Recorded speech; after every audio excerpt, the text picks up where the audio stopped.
కొన్ని సమాచారాన్ని లీకులు ఇస్తూ అదే దాని మీద వెళ్తున్నాడనే బిల్డప్ని ఇస్తూ ఆయన ఢిల్లీ వెళ్ళడం కూడా మనం అందరం చూసాం. ఆయన నిన్న పత్రికా సమావేశంలో కూడా పత్రికా సోదరులతో కూడా చిట్ చాట్లో కూడా కొంత మాట్లాడినట్లు పత్రికల్లో వార్తలు వచ్చాయి. దాంతోపాటు ఆ అధికార పార్టీ ఇప్పుడు అధికారం ఉన్న పార్టీ తాలూకా మీడియాలో కూడా కొంత సమాచారం కూడా వాడు విడుదల చేయడం కూడా జరిగింది. సూటిగా ముఖ్యమంత్రి గారిని ప్రభుత్వాన్ని ప్రశ్నిస్తున్నాం. మీరు రైతుల గురించి మిర్చి రైతుల గురించి వెళ్ళి మాట్లాడడానికి వెళ్ళిన నేపథ్యంలో వెళ్ళాలని చెప్పుకున్న నేపథ్యంలో అధికారికంగా ముందు మీరు వారితో సమయాన్ని కేటాయింపులు చేసుకునే ఉంటారు కదా. మరి సాక్షాత్తు దానికి సంబంధించిన మంత్రి ఢిల్లీలో లేకపోయినప్పుడు మరి మీరు మాట్లాడడానికి వెళ్తున్నారని చెప్పడం హాస్యాస్పదంగా ఉంది. మీకు కూడా అది సాంప్రదాయం అనిపిస్తుందా? దానికి మీ తాలూకా ఆ ముఖ్యమంత్రి పదవికి కానీ లేకపోతే మీ వ్యక్తిత్వానికి కానీ అది సమంజసంగా ఉందా అని సూటిగా అడుగుతున్నా. అంతే, ఎవరితో అయితే మీరు మాట్లాడికి వెళ్తున్నా మంత్రి ఢిల్లీలో లేకుండా నేను దీని గురించి వెళ్తున్నాను ఢిల్లీకి అని తప్పేముంది? ఢిల్లీలో భారతీయ జనతా పార్టీ ముఖ్యమంత్రి ప్రమాణ స్వీకారం చేస్తున్నారు, దానికి నన్ను గెస్ట్ కింద పిలిచారు, దానికి వెళ్తున్నాను అని చెప్పి వెళ్తే తప్పు కాదు కదా. దానికి ఇవన్నీ ఎందుకు? ఈ ఈ తాళ్ళకి ఇవన్నీ అవసరమా? ఇవాళ చూశాను పత్రికల్లో, ఇవాళ ఇందాక టీవీలో చూశాను. మన రాష్ట్రం నుంచి ప్రాతినిధ్యం వహిస్తున్న కేంద్ర మంత్రి రామ్మోహన్ నాయుడు గారు మిగతా వాళ్ళు మా మంత్రి గారిని కలిశారు, శివరాజ్ చౌహాన్ గారిని, దాని మీద డిస్కస్ చేశారు. గుడ్, తప్పు కాదు. ఎందుకు ఈ పరిస్థితులు ఈ తీవ్రత ఇప్పుడు మీకు తెలిసింది. ఇప్పుడు జగన్మోహన్ రెడ్డి గారు నిశ్చయాడికి వెళ్ళి అక్కడికి వెళ్ళి ఆయన పరిశీలించిన తర్వాత ఆ రైతుల ఆక్రందనలో ఆ బాధలు విన్న తర్వాత అది బయటకు వచ్చిన తర్వాత అప్పటి వరకు మీకు తెలియలేదే. ఏం చేసింది ప్రభుత్వం? మరి 2-3 నెలల ముందు ఈ కార్యక్రమం చేసుకుంటే ఇబ్బందులు లేవు కదా. ఎందుకు చేయలే? చేతులు కాలిన తర్వాత వచ్చి ఆకులు పట్టుకుంటే ఏ ఉపయోగం ఏముంది? ఇప్పటికే అల్లాడుతుంటే ఈరోజు మీకు వచ్చి ఆ మద్దతు ధర గురించి ఆలోచన వచ్చింది. ఏమనంటే ఒక 5 సంవత్సరాల కింద వచ్చి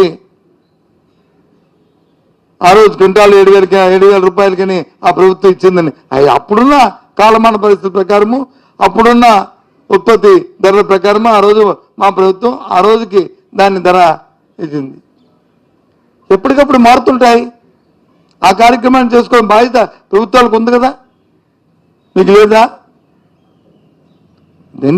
ఇవన్నీ ఎందుకు చెప్తానంటే ఈ ప్రభుత్వానికి రైతుల పట్ల కానీ వ్యవసాయం పట్ల కానీ చిత్తశుద్ధి లేదు. ఏదైతే పూర్వం నుంచి నాడు ఉందో, చంద్రబాబు నాయుడు గారికి వ్యవసాయం పట్ల చిన్నచూపు ఉందో, వ్యవసాయం సొంత దండగానే ఏదైతే పేరు ఉందో అది మనసులో ఇంకా ఆయన పెరిగిపోయి ఉంది.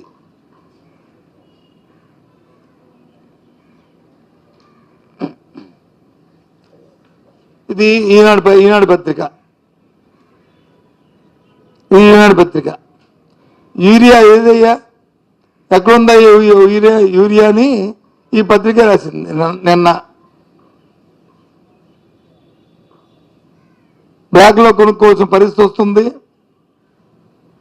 ఏంటి దీని పరిస్థితిని?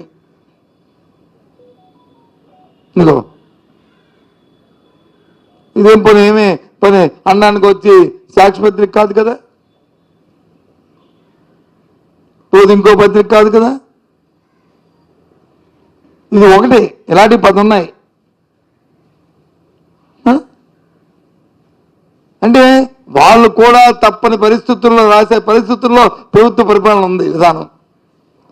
రాయకపోతే ప్రజలు కూడా చిత్రించుకుంటారు ఈయన ఈ పత్రికని చూడరనే భ్రమణ కల్పించే పరిస్థితులు వచ్చి రాష్ట్రంలో కల్పిస్తున్నారు.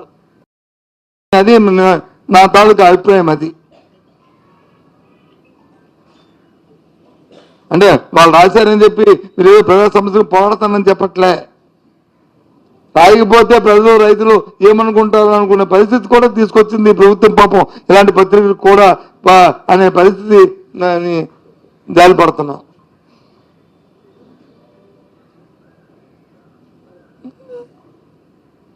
ఇటువంటి పరిస్థితులు వెళ్ళమనండి, ఏ గ్రామానికి వెళ్ళి ఏరియాని అడగమనండి.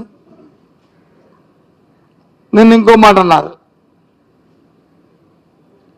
మేము వచ్చి గవర్నర్ గారిని కలిసి మా రాష్ట్ర అధ్యక్షుడికి మా మాజీ ముఖ్యమంత్రి గారి రక్షణ మీద వచ్చి మేము ఆందోళన వ్యక్తం చేస్తే ఇల్లీగల్ యాక్టివిటీస్కి వెళ్తే మేము రక్షణ ఇవ్వాలా అని. అంటే మిత్రులకు వెళ్ళడం అనేది ఒక ఇల్లీగల్ యాక్టివిటీ. ఏమైనా అంతేనా చెప్పండి. రాష్ట్ర ప్రజలు చూడండి, వినండి. మిర్చి రైతులకు వెళ్ళడము, జగన్మోహన్ రెడ్డి వెళ్ళడం అనేది ఒక ఇల్లీగల్ యాక్టివిటీ అని సాక్షాత్తు ప్రస్తుత ముఖ్యమంత్రి గారు అనే మాట. ఇదా కానీ 15వ తారీఖున జరిగిన ఏదైతే విజయవాడలో జరిగిన అట్టాసంగా జరిగిన మ్యూజికల్ నైట్ ఉందో అది వచ్చి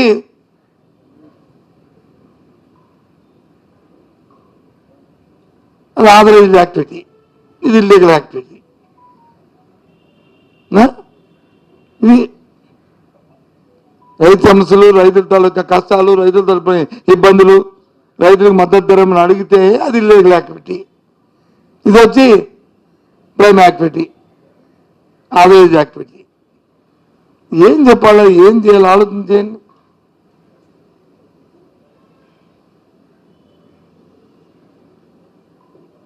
అందుకే ఈరోజు మిమ్మల్ని అందరినీ పిలిచి మీ ద్వారా ఈ విషయాన్ని షేర్ చేసుకుందామని, మీతో పంచుకుందామని, మీ ద్వారా ప్రధానిగా తెలియజేద్దామనే ఇవాళ ఈ సమావేశం తర్వాత ఆలోచన.